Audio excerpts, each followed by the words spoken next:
Well, I've been here now 12 months. So my work with that group and the stuff that I've done with them has never changed. When Hatu came in here, he's an attacking coach. He's an aggressive coach. That's my style as well. So I think he's just come in and sell to the whole group as well is to take the game on. Is to not be afraid to win. And I think that's a great message. And I think, yes, we the best thing that could have happened in the two ODIs, although the second one wasn't completed, the pictures that we've seen is a great preparation for where we're going in a couple of months' time, in May, when we take the same team on at Chelmsford in England. Because there we're going to get the same sort of wicket. It's going to come on, the spinners, it will not spin much. So I think this is awesome preparation for where we're going later on when the points are stacked. So look, Hatu's been brilliant around the group. He has expressed his freedom to the group, and I think that they have just sort of unshackled themselves and just played aggressive cricket. I think since I was about 16, 17, my mindset's never changed. And that's to be aggressive, but also for someone to give me a role that's expansive, to go and do what I do best. And that's exactly what I've done to the bowling group. And I think it's wonderful to see how they've got on about it. It's just there's one word, and that's consistency. Great teams get judged on consistency, and now we've got a bit of a run.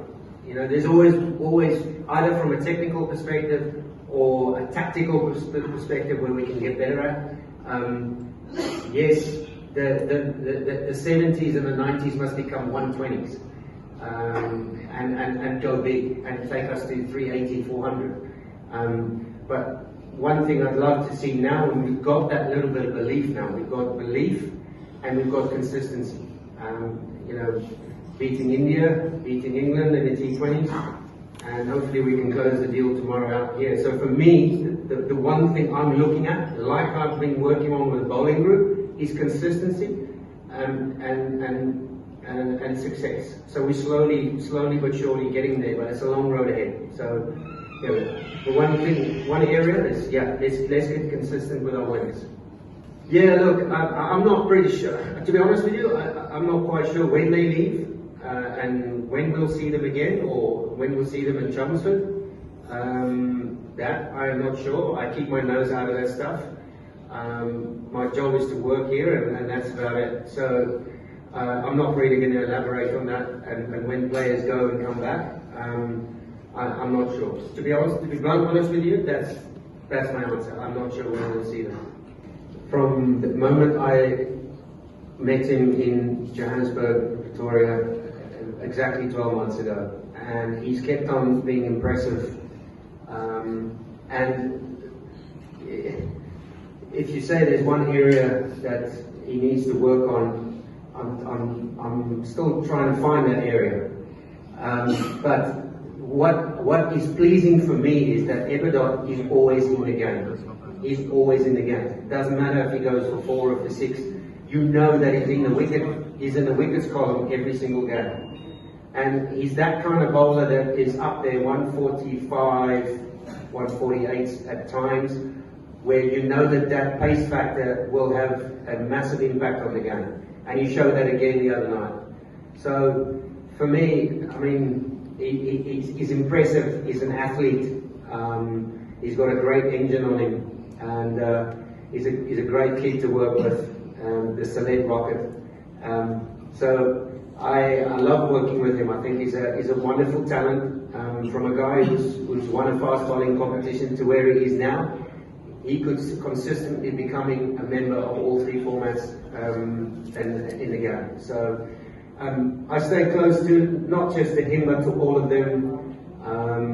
We're working on small things, more tactical than anything else. The one thing that we want to it's our game intelligence that we work on every single time in all 3 formats. So, and I think that's where we need to get better at as a group. When I first met this group, and you know, you don't want to just come in and ask questions. For me, it was to sit back and just listen, and then to ask questions. And on a personal level, to ask every single person or every individual where their game's at, what do they need from me, what do they think the group needs to do better, and then I think that once we started to offload the shackles of the fear of failure, the fear of disappointment, more worried about the outcome than competing. So at this level, if you're worried about you're going to get picked again tomorrow, you're in the wrong place. So we needed to get that way of thinking out the window. So for me then, I could then focus on mindset. What is, at this level, is all about mindset. It's all about fiercely being competitive, fiercely. And I think it took me, I reckon, 4 or 5 months for the group to trust me in that thing. So my message has always been clear. They don't have to worry about what I think in the stands, because I've been there, I've made mistakes. And it's absolutely fine to make mistakes and make plenty. But I think the more that got rid of it, this is the growth that we've seen now that's coming through. Is now we're aggressive, we're taking the game on, we're taking the opposition on, we're competing in the right areas.